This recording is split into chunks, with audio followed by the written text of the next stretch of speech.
na kaja nwannu na nugo oyi mutie munu no zo mu nezi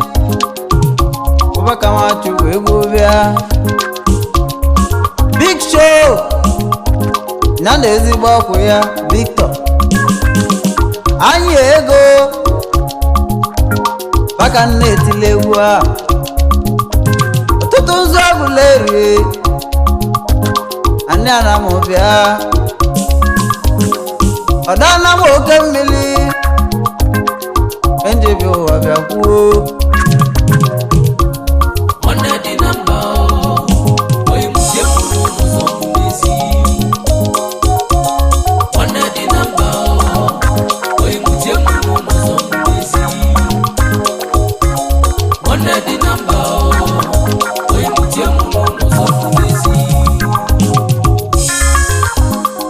Oraneze kene munu nkoye shili nyazelu asim no katata malu na nyuma eke oye avo nkwo abi no dị n'ụbọchị onye gbuo n'aka nli ọ ga-abụ ifeọma onye gbuo n'aka ebe ọ ya bụ ifeọma anyị kwuru si na onye kpọsị na ọ ga-ele nke ọbụla ị na-ele onye lụọ na ọ ga-alụta ebe ọbụla onye si eli nlili ife onye eli amakọnata ya ife ga-eli anyị ga-agbara anyị ọsọ ndị nna etile egwu a dị onye adị n'izuzu onye iyi ọrụ anam na Anambra West Local Government Area nke dị na Anambra Steeti ya na ezigbo ọkụ ya Victor Emrys Nabo anyị ego na Aguleri ọ bụ onye ivite ụmụnne ka Aguleri nke dị na Anambra East Local Government Area na ime Anambra State daalụ nyo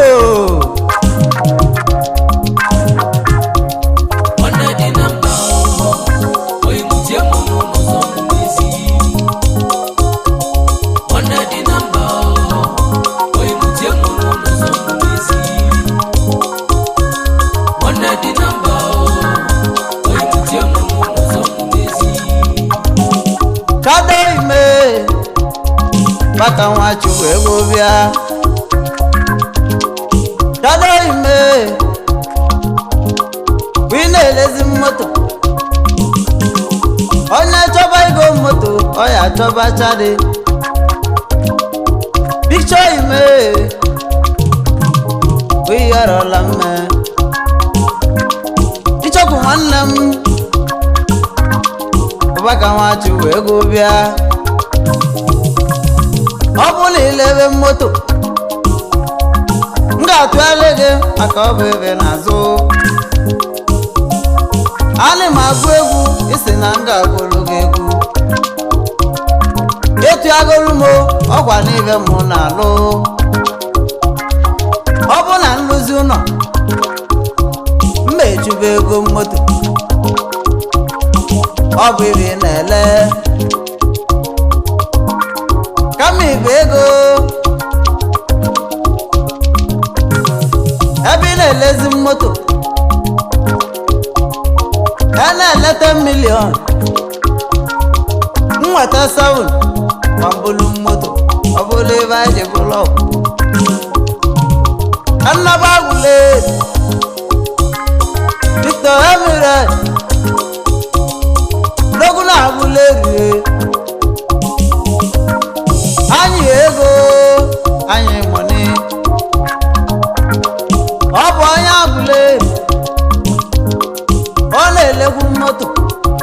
azaman ọ bụ na ịchọba aza chọba nwanne m dogo na abụle anyị ego anyị money tested and trusted eze na anyị mali ọfụma anyị oyime ma eluigwe dọla n'egwu a ebe ị na-eme exchange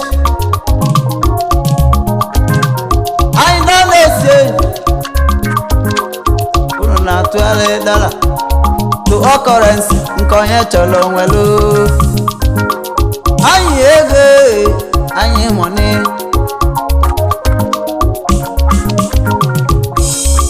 ezeghị ka ajọ nwanne onye mụta ịmụ n'ụzọ ụmụ n'ezi nwanne dị na mba agụleri na anam maka mụ na-etile egwu a na so egwu ka mba obie akọlụ onye zụ onye ka onye na-alụ n'ụwa na fugo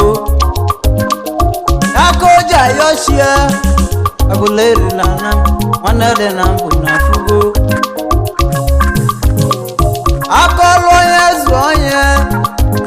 ka onye na-alụ n'ụwa aka oji ayochie ifeọma agụleri na anam nwanne dị na mbụ na fugo big show ime ị na-elezi moto mma echuba ego moto ka mba egolu moto big show ime anyị ego azaman ibe a na-akọrọ ebe ọ na-adị anyị ego nwanne dị na mba agụleri na anam maka mụ na-etile egwu a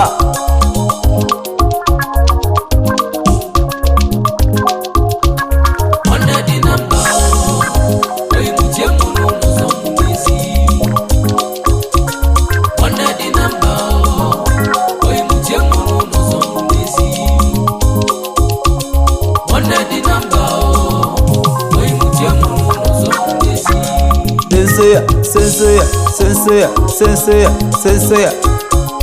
hey ambule gwa na bagule jabaguleri otu anje kenezi ayimu Emi young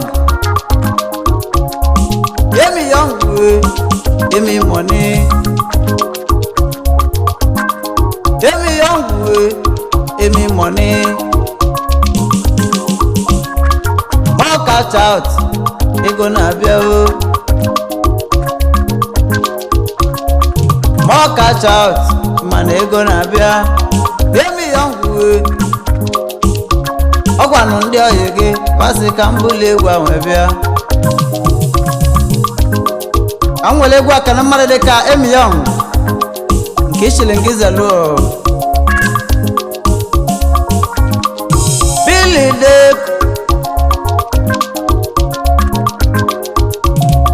Billy Denke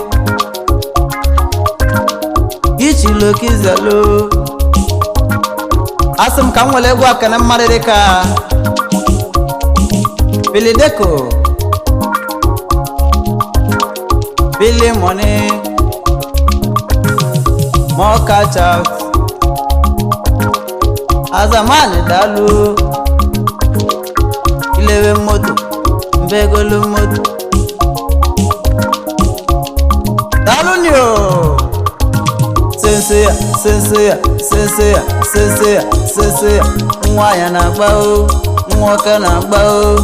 onye agbaji ukwu biko onye welu nwa ya egwu ka na-abịa n'ụlọ big show dalu kenele m anyị ego na agụle anyị money agbaji n'ukwu egwu na-abịa o na nwere ọyala ma ndị ekene ezigbo ọyị m Chapilo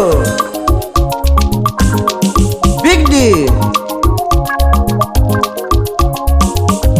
nwanne m kwa big money iji long ezelo deal nwanne m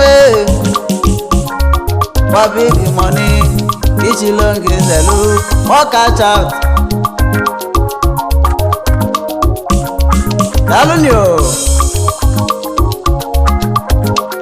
ebu m ebe ka njebe nta usie n'ime ọfịa egbulu m anụ ka na-apụta n'ụzọ ebu m ezi oyi n'isi ayi abụlụ m abụzụ ebe ọ na-aganụ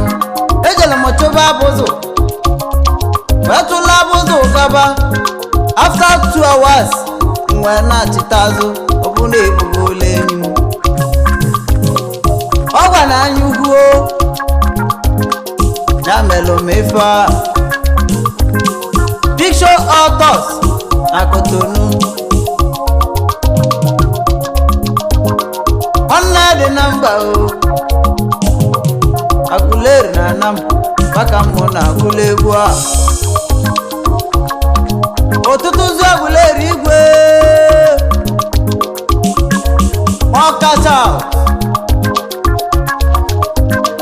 agbana bụ ezu na ọma mbala igwe anyị kwuru si na ogologo ndụ na-arụsi ike ka anyị na-ayọ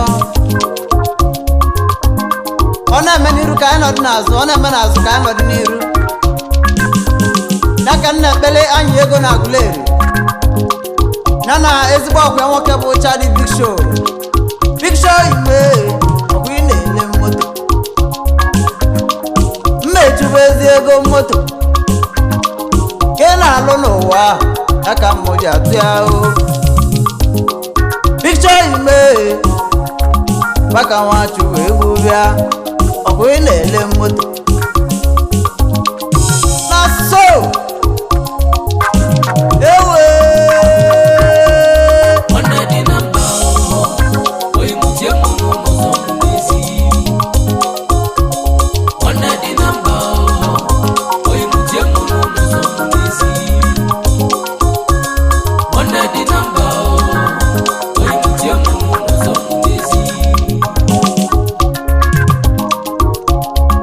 anyị ego dogu na Aguleri ebugwe moto na ayi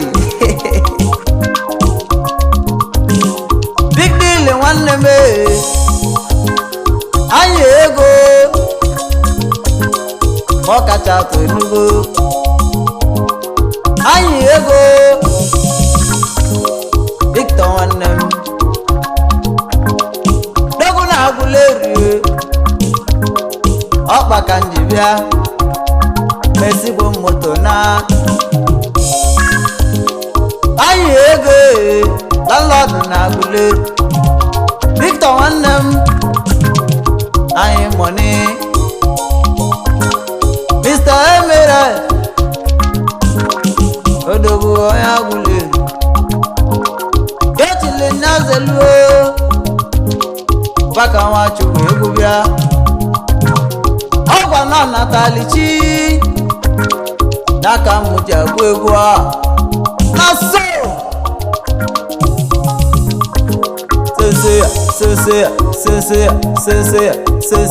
segiribe na so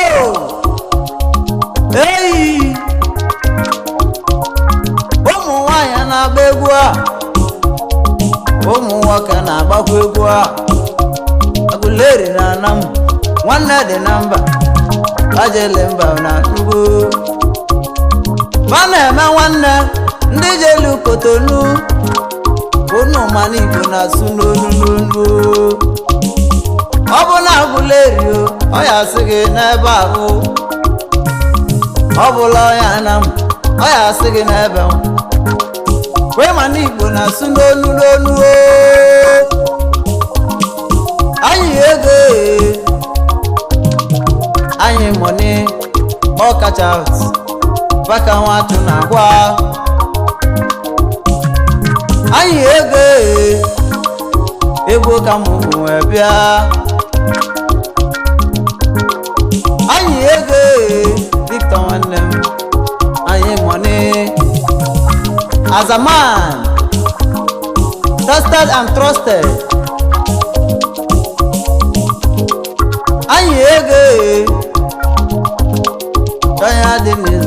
daalụ